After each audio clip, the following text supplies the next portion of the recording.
నరుడుకు తోడు కావాలా. అందుకే దేవుడు ఏం చేశాడు? మానవుని పడుకోబెట్టి ఆ ఎముకను తీసి, పక్కలోంచి ఎముకను తీసి, అన్ని ఏమో మట్టితో చేస్తాడు, జంతువుల్ని గింతువుల్ని, ఆదాముని మట్టితో చేస్తాడు. కానీ స్త్రీని ఏం చేస్తాడు? పడుకోబెట్టి. ఆ రోజుల్లో ఆయన ఏమి ఇచ్చాడో ఏందో. ఈ రోజుల్లో మన క్లోరోఫామ్, ఎనస్థీషియా బోల్డ్ ఉంటాయి, అవునా? God knows everything. ఇప్పుడు నీకు ఫిజికల్గా, సూపర్ న్యాచురల్గా పడుకోబెట్టి సర్జరీ చేశాడు. ఒక ఎముక తీసి, ఆ ఎముకలోంచి ఎవరిని చేశాడంట? స్త్రీని చేసి, ఇదిగో ఈమె నీకు భార్య, మీరిద్దరూ ఏమంటున్నాడంట? అందుకే పురుషుడు తల్లిని తండ్రిని విడవకపోతే ఇది వివాహమే కాదు. పెళ్ళవుతారు, పిల్లలు పడతారు. ఇళ్ళ రకం ఏ రకం? అయిపోయావే. బాగానే చూసుకుంటారు అత్తలు, బాగానే ఉంటుంది. కానీ దేవుడు నీకు పెట్టిన ప్రణాళిక నువ్వు నెరవేర్చలేవు. You will not come to the fullness of plan that God has set for you. Write it down. So pray before you marry. అలాగైతే అలా బ్రదర్, అందుకే ఇన్ని మొక్కులు మొక్కింది నన్ను కొడుకుని కన్నాను, వెళ్ళిపోతాడా నన్ను వదిలి?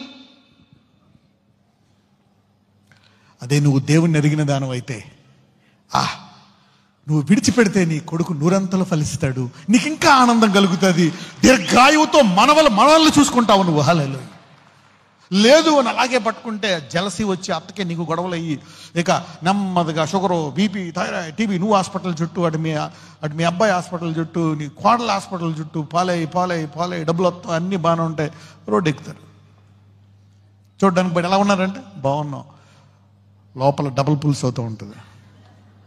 You see that God knows that jealousy. నా కొడుకు నేను పెంచాను, నేను పెంచితే దీని చుట్టూ తిరుగుతాడా? You see that.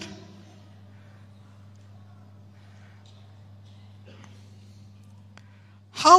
This is the beginning. How is it in the beginning? ఒక ఆయన అంటున్నాడు అనమాట, ఇఫ్ యూ డోంట్ లీవ్, ఇంగ్లీష్లో ఏమని ఉంటుందంటే, he shall cleave to his wife. అవునా? So he shall cleave. If you don't leave, you cannot cleave అంట. అంటే ఏంటి? నీవు తల్లిదండ్రులను విడిచిపెట్టకపోతే నీ భార్యను హత్తుకోలేవు. చాలామంది అబ్బాయిల్ని పెంచే తల్లులకి చాలా బాధగా ఉంటుంది. అందుకే నువ్వు సెంటిమెంట్తో, ఆయింట్మెంట్తో పెంచకూడదు.